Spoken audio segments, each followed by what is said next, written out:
College football's top quarterbacks just rewrote the script in Week 13. Diego Pavia delivered a jaw-dropping performance, and Dante Moore for Oregon proves he's NFL ready.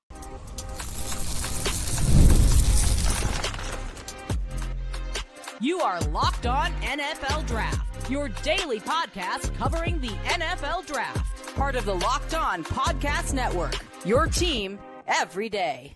Welcome back to Locked On NFL Draft Podcast, your daily podcast covering your favorite draft prospects, part of the Locked On Podcast Network, your team every day. I'm your boy, Damian Parson. I'm an NFL draft analyst with Bleacher Report. That's my guy, Keith Sanchez. He's director of scouting with the Draft Network and 2019 national champion with those LSU Tigers. And as always, thank you for making Locked On NFL Draft your first listen today and every day. Shout out for being our everydayers.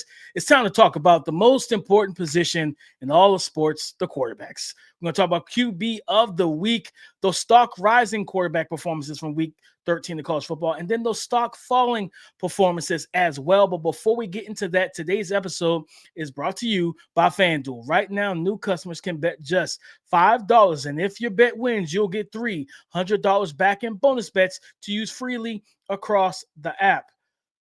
QB of the week, Keith. I think I teased it at the end of yesterday's show, and I think it's the second time in like the last 3-4 weeks for me. Diego Pavia, man, from Vanderbilt against Kentucky. He was outstanding against Kentucky. 85% completion percentage, 484 yards passing, 4 total touchdowns, I believe, 3 through the air, 1 on the ground. And for those who have not really watched him, he's listed at 6 foot, like 205 and everything. But man, he's a gamer, Keith. I think there's no other way around it. Watching this game, like the deep ball, like he throws it with so much confidence. He uncorked a couple beautiful, just deep shots down the field, just long handoffs right in the hand of his weapons and things of that nature, taking the top off the defense, creating the explosive plays in the passing attack. And then you know what he does as a runner. Like if you don't contain him, or if you're playing man and you don't have a spy, or your pass rush is not disciplined, like he's going to use his legs and convert third downs and not just get you 10, he can get you 15, 20, and sometimes 25. He's a tough runner as well, but then also getting the ball out quick. I always talk about it, like watching him get lined up to throw in the quick game, understanding, hey, this is a 3-step drop. I got to get the ball out, things of that nature. Mechanically, he's sound to me. He's probably one of my biggest rises in terms of he's intrigued me enough so much to where I moved him up on my next batch of reports to where I got to watch his tape in full. Like I got to sit down, grab my water, just lock in and watch Diego Pavia. Because shout out to my boy Daniel Harms, he told me probably about 2 months ago. He was watching Eli Stowers. He said, "Man, you got to get eyes on Diego Pavia. He kind of reminds me of Baker Mayfield a little bit." And I was like, that's a high. Listen, I like Bake. So if you tell me he's got some Bake in him, you know what I'm saying? You're pulling at the heartstrings. I'm a big Baker Mayfield fan. And watching him and just, again, the fearlessness, the way he plays. Okay, yeah, I see that Baker Mayfield come. Like, I don't know if he has the exact same caliber arm. Yeah, like the tool set. I think, of course, he's more athletic than Baker. That's a fact. He's more athletic than Baker was coming out.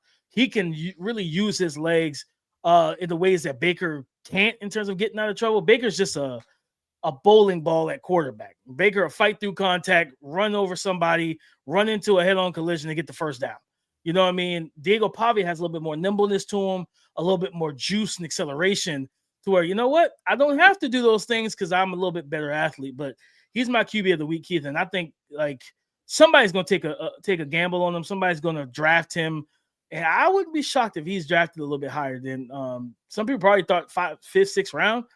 I could see him going back into the 3rd. We saw Dylan Gabriel go in the 3rd round this past draft. Mm-hmm. He's got more tools. He's more athletic, bigger. I trust him to be able to push the ball down the field as well as hit the short and intermediate throws as well. Yeah, I mean, and for the QB of the week award, right? Like, how could you not give it to him? So definitely going to talk about him in that context and, just in that conversation and watching Diego, because I watched him and I wrote his report, And Diego is, I say this with quarterbacks, right? And this is players, period, right? And I can't remember where this quote came from, right? But it's those that make it happen, and then those that it happens to, right? And Diego Pavia is a guy that makes it happen, meaning that the creativity and broken plays, right? He makes things happen. When you see quarterbacks and they throw interceptions, and it's like, oh, and they, or they get a sack, and it's like, that's the guys that it happened to, right? Meaning that the busted protection, and then what happened to them? Oh, they got sacked, right? And then the guys that made the players, like, man, they made that happen. So Diego is a make it happen type of football player. I think as far as draft stock and everything, it's just going to be interesting, because things going to be interesting. Like, okay, is he 6 foot? Does he touch that threshold? Yeah. And, Yep. and I'm glad you brought up the Dillon Gabriel thing, because I didn't even think about Dillon Gabriel going in the 3rd round. And I spoke with Dillon multiple times last year, right? And to have kind of like a size kind of chart, right? And Dillon, I feel like 5'11" is a stretch for him, right? Meaning that he's probably closer to 5'10", kind of that situation. And if Diego is listed as 6 foot and is 5'11" and a quarter, then he may be plenty big enough, to kind of make a name for himself, or be like, hey, okay, he passes the kind of height situation. But yeah, the creativity part for him, and he's just a flat out gamer, that matters. I'm gonna go with QB of the week, because it's just looking through, and like we said, we had a lot of big brother beat up on little brother type situations. But I'm gonna give it to Dante Moore too, DP. Just the Oregon game, playing USC, just making plays, man. He had a good overall completion percentage, right? Had 2 total touchdowns. And I thought that he just made the plays that were there. I believe he had an interception in this game, but overall, I just thought that he made the plays that was there, and he looked like, okay, you kind of put him one step closer to, is he ready for the NFL? Because we said this time and time again, the conversation is going to be limited amount of starts. Well, if you have limited amount of starts, these big time games matter even more, right? They almost count for 2, because I don't have as many opportunities to see you against high leverage competition. So I have to look at those. So I'm gonna look at I'm gonna go double down on it with you with Diego Pavia, and then throw Dante Moore into that conversation.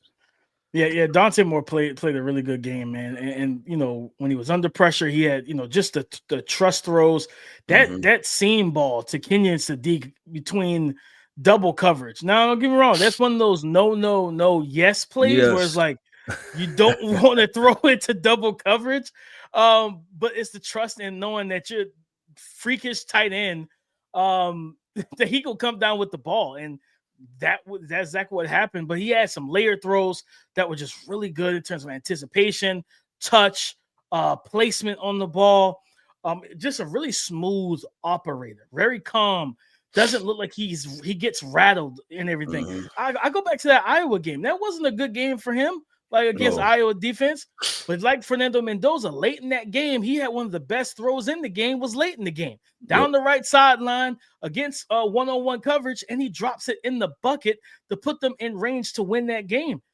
This is a guy that has that kind of ice water in his veins, in a sort of. Penn State was the same way. Yeah, he didn't have a great game, but he made enough plays, especially on the back end. Climb the pocket, find the open guy, hit him, touchdown. You know what I mean? And just making the plays that's necessary, I think. And then he's also he's 6'3", listed at 6'3" or 200 pounds. I know that the reports were like, hey, his camp already said he's going back. One thing I always tell people, Keith, is don't believe anything unless it comes from the actual source. So I don't care who said it.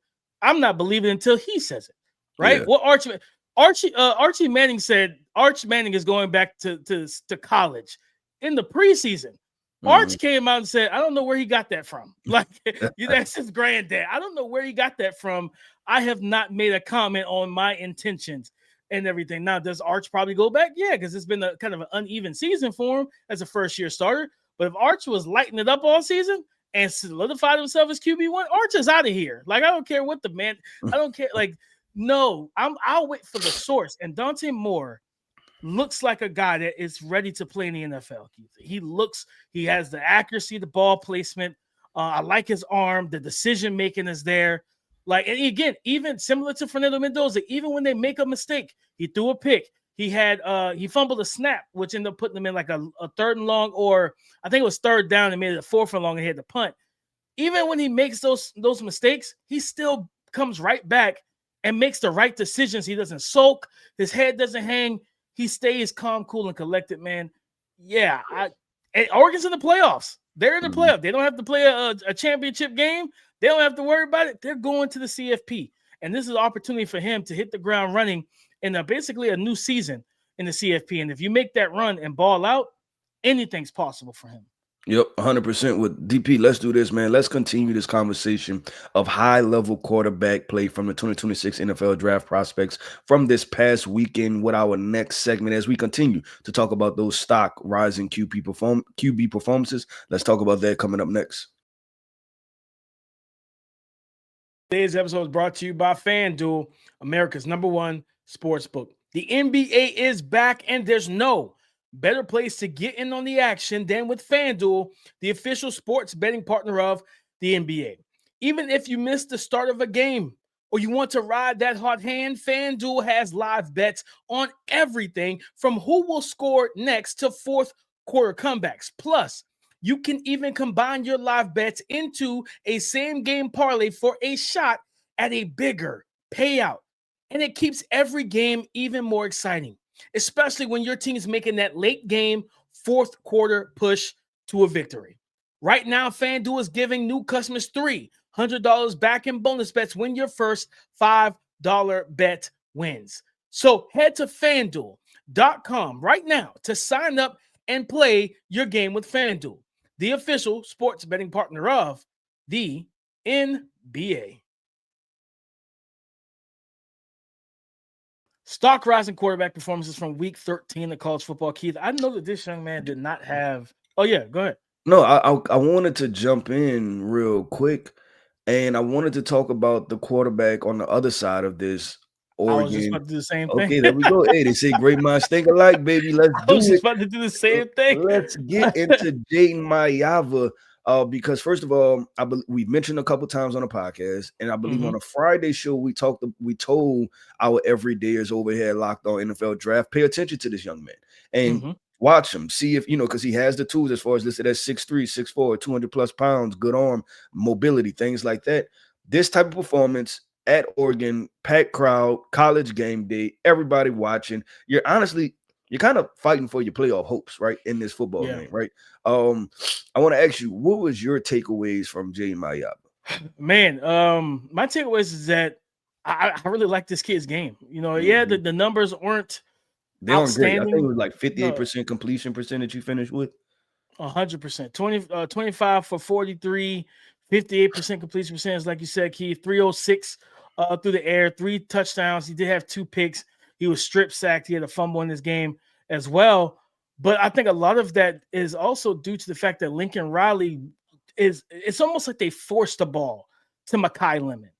And like to the point where Jayden was kind of, for a moment in that game, or stretch, it felt like he was forcing it into double coverage, trying to get the ball to Makai Lemon. And I'm like, well, if they're bracketing him, come off of it. And eventually he did. He started getting the ball to the freshman, I think Tenok or whatever his name was. Like, this young man had a great game. To Nuke Hines. He was 6 for 6 for 141, and the touchdown was off the double pass from Makai Lemon. And then, of course, that connection with him and Jayden Maiava and Jacoby Lane, getting the ball to the big body receiver, giving him opportunities, trusting his playmaker to make play. Like, hey, if you're going, we talked about that on Friday. I'm like, hey, Dylan, and crazy enough, Keith, I feel like Dan Lannon was listening because he had Dylan Thunderman right over the top of Makai Lemon. And they played man, they bracketed him, they made him work for every single yard and every reception he did get.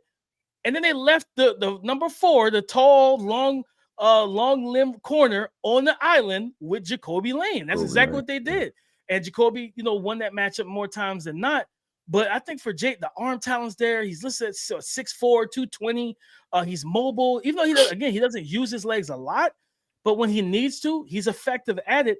I think this is a young man that still, to me, is an NFL prospect and still would be selected more than likely in round 1. The game didn't go the way you wanted to, but still, you know what didn't happen, Keith? They didn't get blown out.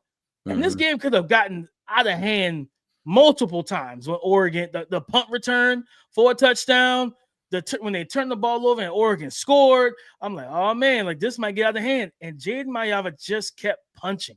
He just kept throwing it and putting his team in opportunities to make plays. And eventually they kept getting in the end zone. So this game was never out of reach for them. All they needed was a stop defensively. Yeah. And if they could have got that, this game probably would have went into overtime. Yeah. This is one of those games, DP, where this is why you may have to throw the box score stuff out the window. Just because if you look at the box score, like I said, you look at 58% completion percentage, you look at they lost what is it, about 15 points, right? Two possessions. And you say, okay, cool, Oregon handled them pretty well.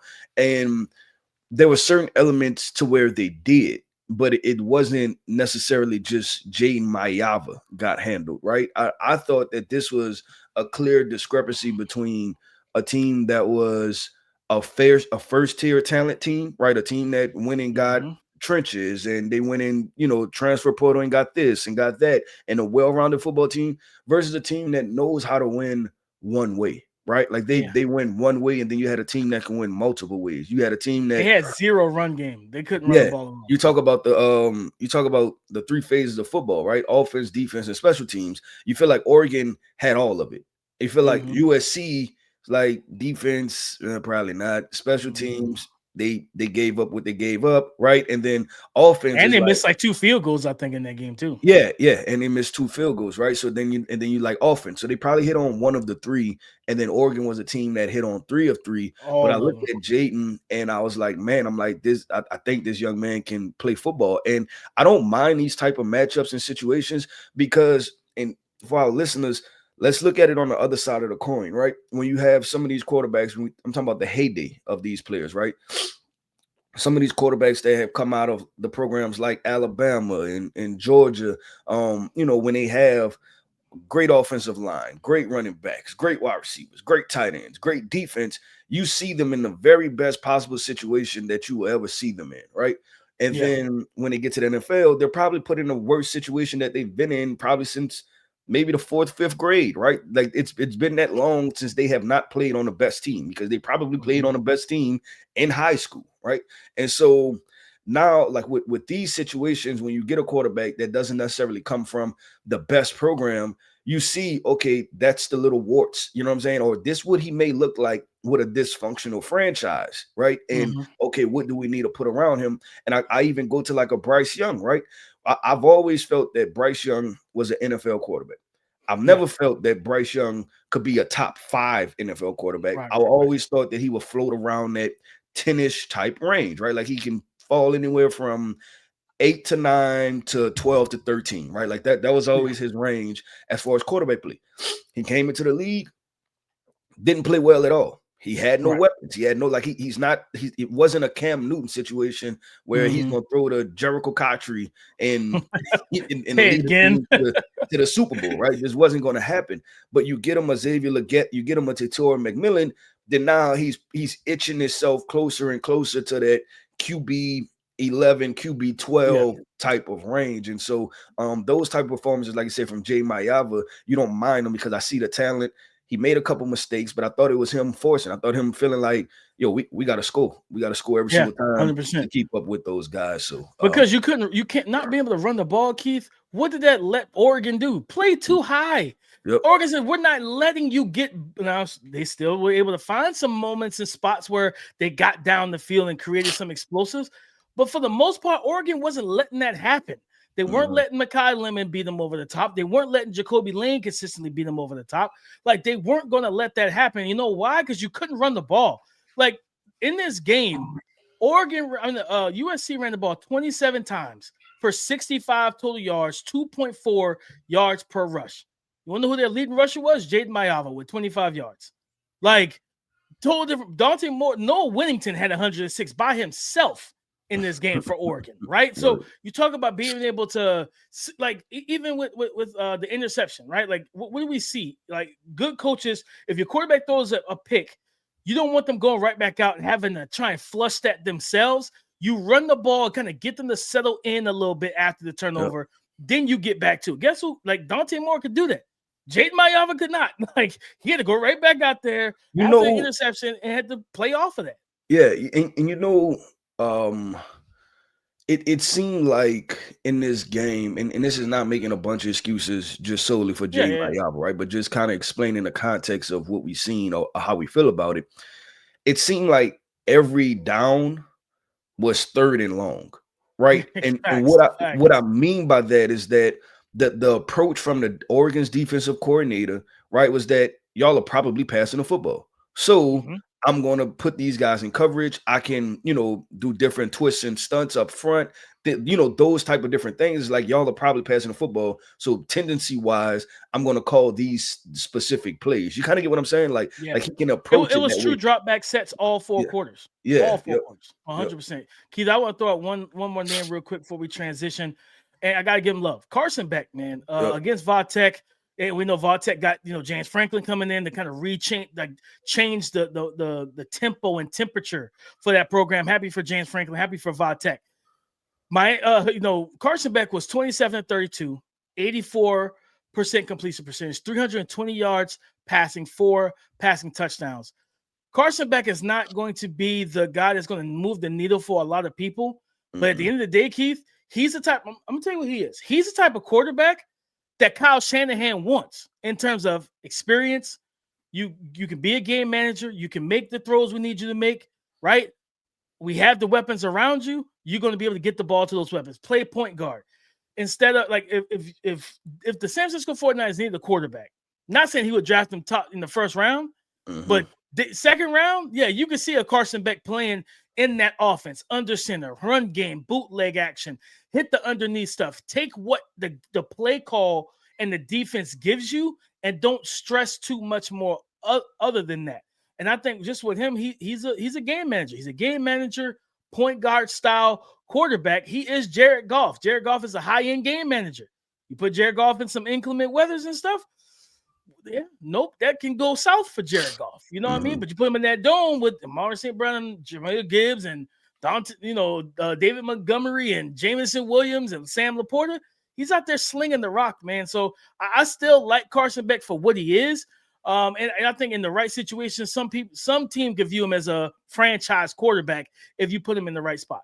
Yeah, I think he probably put himself in the situation too. He's probably going to come in as a backup, but he's going to have flashes of, wait, this guy could be a starter, right? And it's going to be a conversation at some point. Yeah, it's going to be a conversation at some point. And I think NFL teams, the teams who draft him will feel that way about him, right? And looking at this, DP, there are a lot of NFL teams that need quarterbacks. Like when we talk about the draft conversation, this is going to be another supply and demand issue. You just look at the Jets, the Steelers, what are they going to do, let alone the Cleveland Browns, and just it's a lot of different situations that's around. The Atlanta Falcons may be a conversation of drafting another guy. If they potentially move off of Kirk Cousins, still keep Michael Penix, you still want a guy to challenge Michael Penix moving forward, right? So the Minnesota Vikings, like, how comfortable are they with Jay? Like, it's a lot of quarterback conversations that are coming up rather quickly, right? But DP, let's do this, man. Let's transition, man. We talk QB of the week. We talk those stock risers. Let's talk about some quarterbacks who had lackluster performances from this 2026 NFL draft class. Let's talk about that coming up next.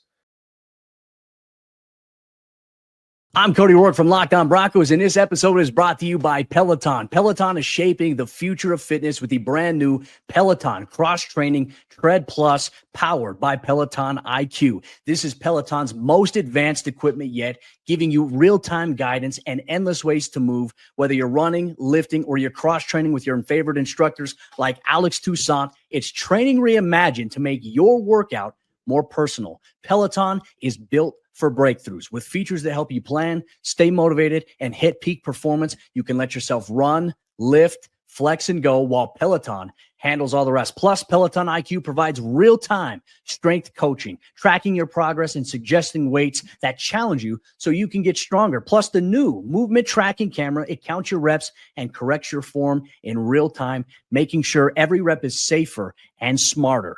So, let yourself run, lift, flex, push, and go. Explore the new Peloton cross-training Tread Plus at onepeloton.com. Thank you for making Locked On NFL Draft your first listen to Day and Everyday Shot, for being our everydayers. Those stock falling performances of Keith, and one of my guys that he played well for the first, I feel like 2 months, first 8 or so games, 9 games, or whatever the case may have been. Taylen Green. And at this point, I think his stock is starting to plummet in ways he probably is not going to be happy with right now. Yeah. Coming off another game, he threw this interception he threw against Texas. I don't know what in the world was going. I don't know what went through his mind. It looked like a forward shovel pass that he was throwing to the defense. It went over the line of scrimmage, right to, I think, a linebacker or a low hole safety. And I'm just like, Taylen, what is this? I think he ended up getting benched in this game, where he threw like he dropped back 21 times in this game. He threw 20 passes.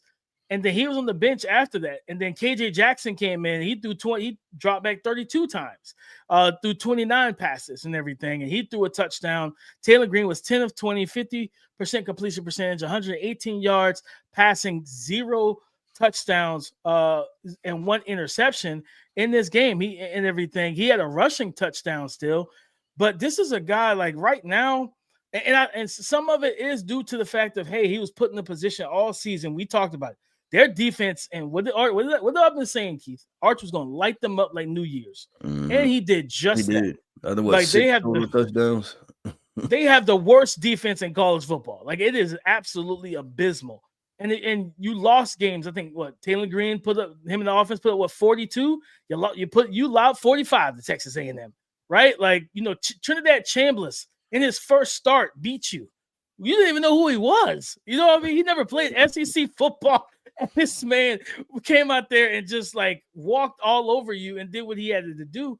And I felt like he's in hero ball mode. His decision making, he gets sped up. He makes the wrong reads because he's trying to stay ahead of the score at the end of the day. And right now, the way he's played the last couple of weeks, 2 interceptions against, I think, LSU secondary. Let me look. I want to make sure. I think he's probably thrown the ball over.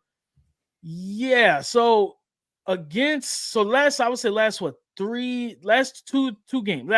Sorry. Let's go back to Auburn. Last 4 games, he has 6 interceptions to 2 passing touchdowns. Mm-hmm. Like at one point I had him graded as a 2nd-round pick. I've dropped him to 4th round right now. Like, this is a guy that you're 6'6", you're 240, you got a rocket arm, you can layer passes, you're a really good athlete. You could be an equalizer, but at the same time, you got to play better than this. Yeah, so there's two points I want to get to from that.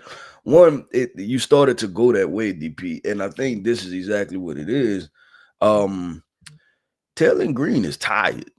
He tired. He tired, DP. You know what I'm saying? When you just like, Coach, I'm tired. Like, this is hard. This is hard work. I've been doing this for 3 months now. 3 months. I've been trying to score points every single drive. Keep my team above the water. Off the gas. I can't, DP, because he can't be a game manager. He has to be a game winner every single play, right? Like, every single play he has to get on and take this math test, this equation, right? And he has to ace it. And then hope that his defense does something to where he doesn't have to go back out there and take another difficult math equation. So Taylen Green tired, DP. He tired. He wore out. My God, tired. So I wanted to get to that point. And then also I wanted to, I guess, see in comparison, because I could just foresee this being a conversation, and I disagree with it. But Taylen Green and Joe Milton, who do you think was the more advanced player? Taylen. Okay, Joe threw, that's how I feel too. Yeah, I feel the same way. I just but when you look at the measurables and stuff and athleticism, just throw him in the Joe Milton bucket. And I'm like, I don't feel that way about Taylen Green. And I kind of want to dispel that notion, because I know that it's going to get kicked off and started, right? People just gonna look at the 6'5", 6'6", runs a 4.5, and rocket arm, dual threat guy. Draft him in the 7th round, right? It'll be that conversation. No, I think, truthfully, some of it's weaponry too. Like, his best receiver is playing at Oklahoma right now, Isaiah Santana, for John Mateer. Like, that's his best receiver. and he's not on the team anymore. Like, you know what I mean? A guy that can separate, who has game-breaking speed, as we saw when Oklahoma played this past weekend. He took that, slant. I just think about how funny this is, DP, because like this young man, and I guess this is not a complaint. It's just so interesting off of, and I always say this, like the draft being so narrative based. Mm-hmm. We about to have this young man who's played 3 to 4 years of college football, right? Yep. And has made some good plays, obviously some questionable plays, right? And he's probably going to go day 3, right? Somewhere in day 3. And then just a few years ago, we had a young man, talking about measurables, right? 6'5", 6'6", 200 plus pounds, dual threat guy, really good athlete, right? When you look at those things. And then there was another 6'4" to 6'6" quarterback, dual threat guy, really good athlete that went top 5 in Trey Lance, that played relatively no football, right? Like, and you think about one season. Yeah, one season, and how much the question of the unknown and the narrative, like, and how they can just pick up momentum. Because when you look at just their simple, and Trey Lance was drafted because of the athleticism, right? The athleticism and his ability to throw the football in shorts, right? And I'm more than sure Taylen Green can do the same thing, but it's just funny how one was a top 5 pick, and then one is probably destined for the 5th round.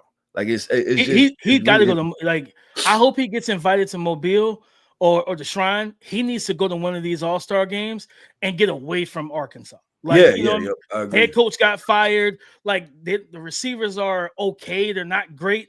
I wouldn't even know if I call them good. Like, they're solid. They're okay. They're depth pieces in the NFL right now. Lost his star tight end, Luke Haas, transferred out. He went to Ole Miss. I think he ended up getting hurt, so he hasn't played all season. This offense lost a lot. You know what I mean? And it's bad, man. The Arkansas situation is bad, and I want people to understand something. People want to poo-poo on Nuss and think, benching Nuss was because Nuss wasn't playing great. But you watch LSU's offense versus Western Kentucky. They put up like 10 points. You are much better than Western Kentucky from a talent standpoint. Yeah, like, come on. No, I hope Taylen Green gets a chance to go to one of these All-Star events, balls out, does what we can do, showcase why you should take him earlier than late day 3, and give him a chance to be a backup in the league, learn from somebody, and really because he has the highest ceiling that will be in this class, like physically. He can do everything. You just need to work on the mental and put him in a position where he can learn to be a game manager.